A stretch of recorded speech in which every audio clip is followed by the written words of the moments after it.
Es cierto, siempre he sido nervioso, muy nervioso, terriblemente nervioso. Pero, ¿por qué afirman ustedes que estoy loco? La enfermedad había agudizado mis sentidos, en vez de destruirlos o embotarlos. Y mi oído era el más agudo de todos. Oía todo lo que pudiese oírse en la tierra y en el cielo. Muchas cosas oí en el infierno. ¿Cómo puedo estar loco entonces? Escuchen y observen con cuánta cordura, con cuánta tranquilidad les cuento mi historia.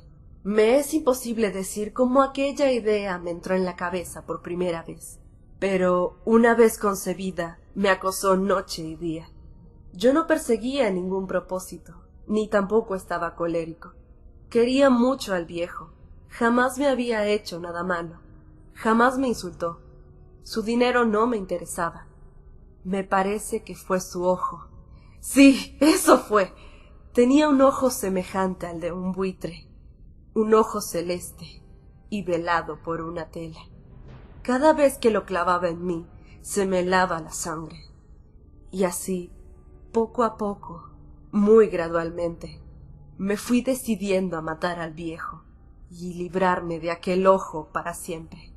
Presten atención ahora. Ustedes me toman por loco, pero los locos no saben nada. En cambio, si hubieran podido verme, si hubieran podido ver con qué habilidad procedí, con qué cuidado, con qué previsión, con qué disimulo me puse a la obra. Jamás fui más amable con el viejo que la semana antes de matarlo. Todas las noches, hacia las 12, hacía yo girar el picaporte de su puerta y la abría. Oh, tan suavemente. Y entonces, cuando la abertura era bastante grande para pasar la cabeza, levantaba una linterna sorda, cerrada, completamente cerrada, de manera que no se viera ninguna luz, y tras ella pasaba la cabeza. Oh, ustedes se hubieran reído al ver cuán astutamente pasaba la cabeza. La movía lentamente, muy, muy lentamente, a fin de no perturbar el sueño del viejo. Me llevaba 1 hora entera introducir completamente la cabeza por la abertura de la puerta, hasta verlo tendido en su cama. ¿Es que un loco hubiera sido tan prudente como yo? Y entonces, cuando tenía la cabeza completamente dentro del cuarto, abría la linterna cautelosamente. ¡Oh, tan cautelosamente! Sí, cautelosamente iba abriendo la linterna, pues crujían las bisagras. La iba abriendo lo suficiente para que un solo rayo de luz cayera sobre el ojo de buitre. Y esto lo hice durante 7 largas noches. Cada noche, a las 12, pero siempre encontré el ojo cerrado, y por eso me era imposible cumplir mi obra, porque no era el viejo quien me irritaba, sino el mal de ojo. Y por la mañana, apenas iniciado el día, entraba sin miedo en su habitación y le hablaba resueltamente, llamándolo por su nombre con voz cordial y preguntándole cómo había pasado la noche. Ya ven ustedes que tendría que haber sido un viejo muy astuto para sospechar que todas las noches, justamente a las 12, iba yo a mirarlo mientras dormía. Al llegar la 8ª noche, procedí con mayor cautela que de costumbre al abrir la puerta. El minutero de un reloj se mueve con más rapidez de lo que se movía mi mano. Jamás, antes de aquella noche, había sentido el alcance de mis facultades, de mi sagacidad. Apenas lograba contener mi impresión de triunfo. Pensar que estaba ahí, abriendo poco a poco la puerta, y que él ni siquiera soñaba con mis secretas intenciones o pensamientos. Me reí entre dientes ante esa idea, y quizá me oyó, porque lo sentí moverse repentinamente en la cama, como si se sobresaltara. Ustedes pensarán que me eché hacia atrás, pero no. Su cuarto estaba tan negro como la pez, ya que el viejo cerraba completamente las persianas por miedo a los ladrones. Yo sabía que le era imposible distinguir la abertura de la puerta, y seguía empujando suavemente, suavemente. Yo sabía que le era imposible distinguir la abertura de la puerta, y seguía empujando suavemente, suavemente. Había ya pasado la cabeza, y me disponía a abrir la linterna, cuando mi pulgar resbaló en el cierre metálico, y el viejo se enderezó en el lecho gritando: «¿Quién está ahí?». Permanecía inmóvil, sin decir palabra. Durante 1 hora entera no moví un solo músculo, y en todo ese tiempo no lo oí que volviera a tenderse en la cama. Seguía sentado, escuchando, tal como yo lo había hecho, noche tras noche, mientras escuchaba en la pared los taladros cuyo sonido anuncia la muerte. Oí de pronto un leve quejido, y supe que era el quejido que nace del terror. No expresaba dolor o pena. ¡Oh, no! Era el ahogado sonido que brota del fondo del alma cuando el espanto lo sobrecoge. Bien conocía yo ese sonido. Muchas noches, justamente a las 12, cuando el mundo entero dormía, surgió de mi pecho, ahondando con su espantoso eco. Los terrores me enloquecían. Repito que lo conocía bien. Comprendí lo que estaba sintiendo el viejo y le tuve lástima. Aunque me reía en el fondo de mi corazón. Comprendí que había estado despierto desde el primer leve ruido, cuando se movió en la cama. Había tratado de decirse que aquel ruido no era nada, pero sin conseguirlo. Pensaba, no es más que un viento en la chimenea, o un grillo que chirrió una sola vez. Sí, había tratado de darse ánimo con esas suposiciones, pero todo era en vano.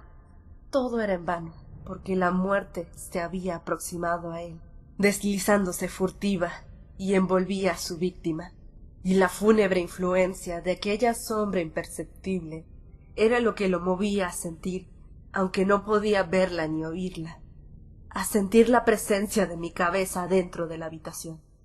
Después de haber esperado largo tiempo, con toda paciencia, sin oír que volviera a acostarse, resolví abrir una pequeñísima ranura en la linterna, y así lo hice. No pueden imaginarse ustedes con qué cuidado, con qué inmenso cuidado, hasta que un fino rayo de luz, semejante al hilo de una araña, brotó de la ranura y cayó de lleno sobre el ojo de buitre. Estaba abierto de par en par, y yo empecé a enfurecerme mientras lo miraba. Lo vi con toda claridad, de un azul apagado, y con aquella horrible tela que me helaba hasta el tuétano. Pero no podía ver nada de la cara o del cuerpo del viejo, pues, como movido por instinto, había orientado el haz de luz exactamente hacia el punto maldito. ¿No les he dicho ya que lo que toman erradamente por locura es sólo una excesiva agudeza de los sentidos? En aquel momento llegó a mis oídos un resonar apagado y presuroso, como el que podía hacer un reloj envuelto en algodón. Aquel sonido también me era familiar. Era el latir del corazón del viejo. Aumentó aún más mi furia, tal como el redoblar de un tambor estimula el coraje de un soldado. Pero, incluso entonces, me contuve y seguí callado. Apenas si respiraba. Sostenía la linterna de modo que no se moviera, tratando de mantener con toda firmeza posible el haz de luz sobre el ojo. Entretanto, el infernal latir del corazón iba en aumento. Se hacía cada vez más rápido, cada vez más fuerte, momento a momento. El espanto del viejo tenía que ser terrible. Cada vez más fuerte, más fuerte. ¿Me siguen ustedes con atención? Les he dicho que soy nervioso. Sí lo soy.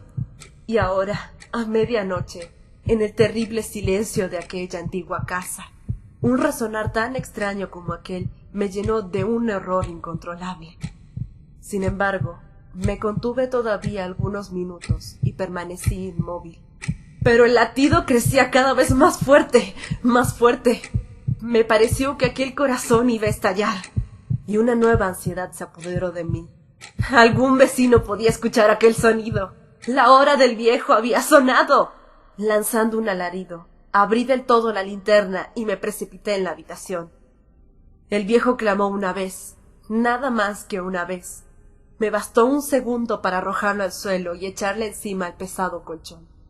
Sonreí alegremente a ver lo fácil que había resultado todo, pero durante varios minutos el corazón siguió latiendo con un sonido ahogado.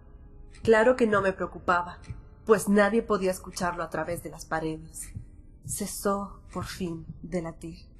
El viejo había muerto. Levanté el colchón y examiné el cadáver.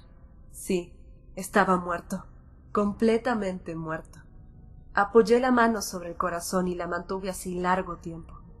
No se sentía el menor latido. El viejo estaba bien muerto. Su ojo no volvería a molestarme. Si ustedes continúan tomándome por loco, dejarán de hacerlo cuando les describa las astutas precauciones que adopté para esconder el cadáver. La noche avanzaba, mientras yo cumplía mi trabajo con rapidez, pero en silencio. Ante todo, descuarticé el cadáver, le corté la cabeza, brazos y piernas. Levanté luego 3 planchas de piso de la habitación y escondí los restos en el hueco. Volví a colocar los tablones con tanta habilidad que ningún ojo humano, ni siquiera el suyo, hubiese podido advertir la menor diferencia. No había nada que lavar, ninguna mancha, ningún rastro de sangre. Yo era demasiado precavido para eso. Una cuba había recogido todo. Cuando hube terminado mi tarea, eran las 4 de la madrugada, pero seguía tan oscuro como a medianoche. En momentos en que se oían las campanadas de la hora, golpearon la puerta de la calle. Acudí a abrir con toda tranquilidad, pues, ¿qué podía temer ahora? Hallé a 3 caballeros, que se presentaron muy civilmente como oficiales de policía. Durante la noche, un vecino había escuchado un alarido, por lo que se sospechaba la posibilidad de algún atentado. Al recibir este informe en el puesto de policía, habían comisionado a 3 agentes para que registraran el lugar. Sonreí, pues, ¿qué tenía que temer? Di la bienvenida a los oficiales y les expliqué que yo había lanzado aquel grito durante una pesadilla. Les hice saber que el viejo se había ausentado a la campaña. Llevé a los visitantes a recorrer la casa y los invité a que revisaran bien. Y finalmente, acabé conduciéndolos a la habitación del muerto. Les mostré sus caudales intactos y cómo cada cosa se hallaba en su lugar. En el entusiasmo de mis confidencias traje sillas a la habitación y pedí a los 3 caballeros que descansaran allí de su fatiga, mientras yo mismo, con la audacia de mi perfecto triunfo, colocaba mi silla en el exacto punto bajo el cual reposaba el cadáver de mi víctima. Los oficiales se sentían satisfechos. Mis modales los habían convencido. Por mi parte, me hallaba perfectamente cómodo. Sentáronse y hablaron de cosas comunes, mientras yo les contestaba con animación. Mas, al cabo de un rato, empecé a notar que me ponía pálido y deseé que se marcharan. Me dolía la cabeza y creía percibir un zumbido en los oídos, pero los policías continuaban sentados, charlando. El zumbido se hizo más intenso, seguía resonando, y era cada vez más intenso. Hablé en voz muy alta para librarme de esa sensación, pero continuaba lo mismo y se iba haciendo cada vez más clara, hasta que, al fin, me di cuenta que aquel sonido no se producía dentro de mis oídos. Sin duda, debí ponerme muy pálido, pero seguía hablando con creciente soltura y levantando mucho la voz. Empero, el sonido aumentaba. ¿Qué podía hacer yo? Era un resonar apagado y presuroso, un sonido como el que podía ser un reloj envuelto en algodón.